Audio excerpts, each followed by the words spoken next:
Ang question, mapapanagot ba etong si Recto, itong kanyang mga kasabwat diyan sa paglansi ng perang yan?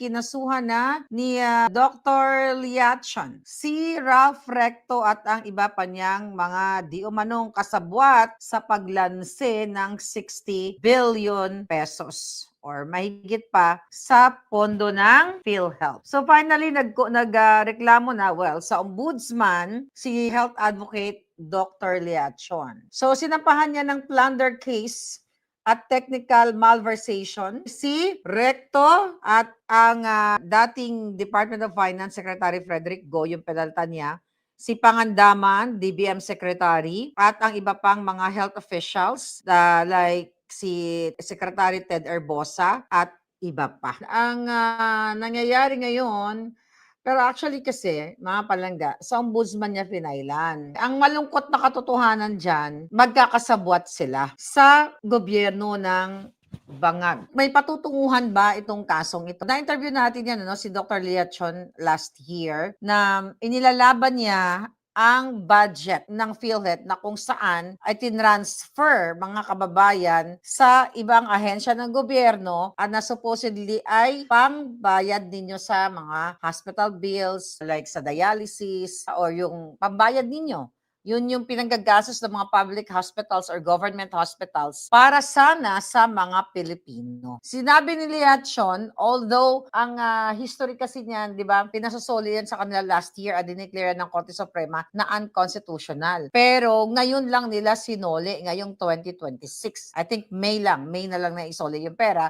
But again, ang question dito, ang pera bang isinoli nila is from the budget of 2025 o budget from 2026. Ang sentimiento dyan ng bayan, ang sentimiento nating lahat na kung hindi sana inilipat ni Recto, so may maraming mga makatanggap dapat ng health benefits. Ngunit baka nagkandamatay na, yung mga nagda-dialysis, at kung ano-ano pang mga karamdaman, mga kababayan, ay hindi naibigay noong 2025 dahil dito sa ginawa ni Ralph Recto at ang former DBM Secretary na mga kasabwat din ni Bangagyan. So ang malungkot dito, ang question, mapapanagot ba etong si Recto, itong kanyang mga kasabwat diyan sa paglansi ng perang yan? Sinabi ni Lichon sa kanyang Facebook page, actually, talagang ang kanyang ang sinasabi dito na lumobo na yung mga unpaid hospital claims, dumami na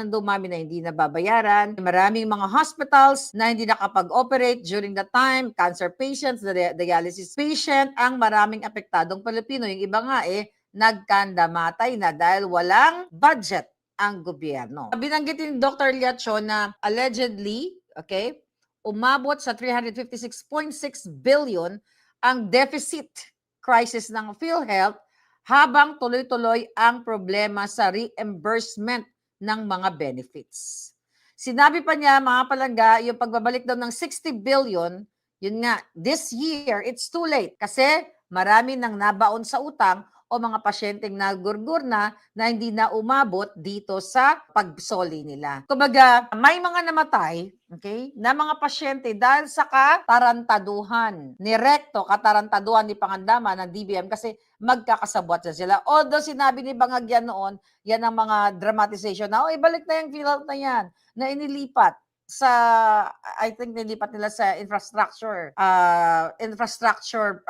what do you call it, mga project, doon nila inilipat, di ba? So, wala naman nangyari dahil ninanakaw talaga yung mga pera ng bayan dyan sa infrastructure project na yan. Magkakasabwat, sabi ko nga, magkakasabwat ang bangag na administrasyon. Kahit minsan anong file mo ng kaso, laban sa bangag na ito dyan sa ombudsman, alam naman natin na pinwesto si Remulla, di ba? Pinwesto dyan si Remulla para what? Para patalsikin si Sara, gipitin ang mga Duterte supporters, kasuhan. Yan ang purpose ng ombudsman na yan. Kaya even though na nagkaso si Liachon, Dr. Liachon, so I don't know kung ano ang patutunguhan niyan dahil si Recto ay aso ni Bangag at ni Lisa Tanas. Kahit ano pang mga plunder case o ano pang mga kadyotahang technical malversation, kasi sabi dito ang kanyang final ay plunder RA 7080. 'Di ba? Maganda pakinggan na, "Oh, wow, breaking news, finally nakasuhan na si Recto." Ayan, eto yung mga kinakaso sa kanya dahil nga sa pag-transfer niya ng funds na hindi naman dapat i-transfer kasi according sa batas, hindi mo dapat pinakikialaman ang pera ng PhilHealth, okay? Hindi mo kailangan, pakikialaman yung para sa kalusugan ng ating mga kababayan.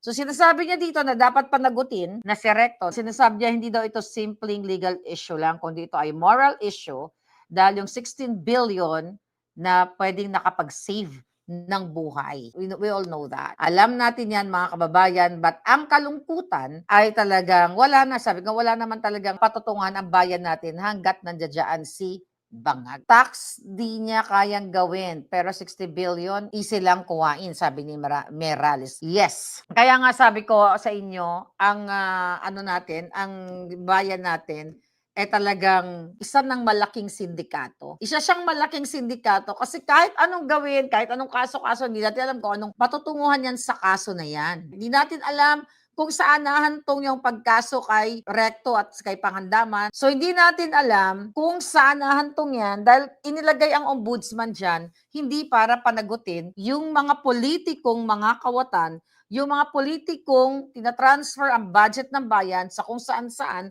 dahil gusto nila. Hindi pa malinaw actually sa report kung yung 60 billion ba na inilipat today ay from 2025 budget o 2026 budget. It doesn't matter kung 25, 26. But ang punot dulo ni Liachon dito ay may mga namatay na, marami nagdurusa dahil sa kadyutahan ng Bangag administration sa katauhan ni Recto. Lahat naman yan sila magkakasabwat. Hindi naman yan kukumpas, hindi naman hindi naman aaksyon si Recto sa pag-transfer na yan kung walang basbas ni Bangag.